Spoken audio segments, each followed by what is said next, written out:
Mega 9 TV. భారత్లో హిందూ ధర్మంపై న్యాయ వ్యవస్థపై జరుగుతున్న రాజకీయ దాడిని జనసేన అధినేత AP deputy CM Pawan Kalyan తీవ్రంగా ఖండించారు. ఒక హైకోర్టు న్యాయమూర్తిని పదవి నుండి తొలగించడానికి విపక్షాలు చేస్తున్న ప్రయత్నాన్ని చూసి ఆయన తీవ్ర ఆగ్రహం వ్యక్తం చేశారు.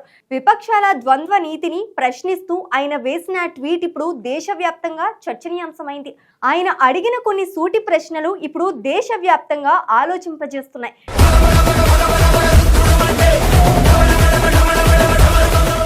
ఇంతకీ ఆయన ఏమన్నారనే విషయానికి వస్తే, పవన్ కళ్యాణ్ తన లేఖలో విపక్షాల ద్వంద్వ వైఖరిని ఎండగట్టారు. శతాబ్దాల నాటి శబరిమల ఆచారాన్ని సుప్రీంకోర్టు రద్దు చేసినప్పుడు ఆ తీర్పు ఇచ్చిన ఏ జడ్జిని కూడా ఎవ్వరూ తప్పుబట్టలేదు, పదవి నుంచి దిగిపోమని అడగలేదు. అప్పుడు కేవలం రివ్యూ పిటిషన్లు మాత్రమే వేశారు. మరి ఇప్పుడు దేవుడి దగ్గర దీపం వెలిగించే హక్కును ఒక పాత సాంప్రదాయాన్ని కాపాడిన జడ్జిపై మాత్రం ఎందుకు ఇంత కక్ష అని పవన్ నిలదీశారు.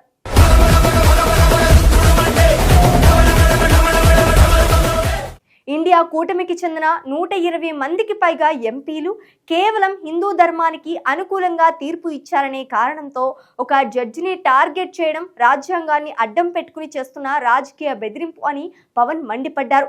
భవిష్యత్తులో ఏ జడ్జి కూడా హిందూ సాంప్రదాయాల గురించి తీర్పు ఇవ్వాలంటే భయపడేలా చేయడమే వీరు కుట్ర అని ఆయన ఆవేదన వ్యక్తం చేశారు.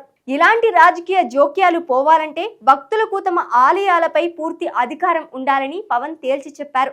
రాజకీయాలకు, కోర్టులకు అతీతంగా మన ఆలయాలను మనమే కాపాడుకునేలా సనాతన ధర్మ రక్షణ బోర్డు ఏర్పాటు చేయడం ఇప్పుడు దేశానికి అత్యవసరం అని ఆయన డిమాండ్ చేశారు. చివరిగా సెక్యులరిజం అంటే వన్ వే ట్రాఫిక్ కాదు, హిందూ ధర్మాన్ని పాటించడం కూడా మా రాజ్యాంగ హక్కే అని పవన్ కళ్యాణ్ తేల్చి చెప్పారు. సనాతన ధర్మాన్ని పాటించడం అంటే వేరే మతానికి వ్యతిరేకం కాదని, హిందువులను కూడా సమానంగా గౌరవించడమే నిజమైన సెక్యులరిజం అని ఆయన గట్టిగా చెప్పారు.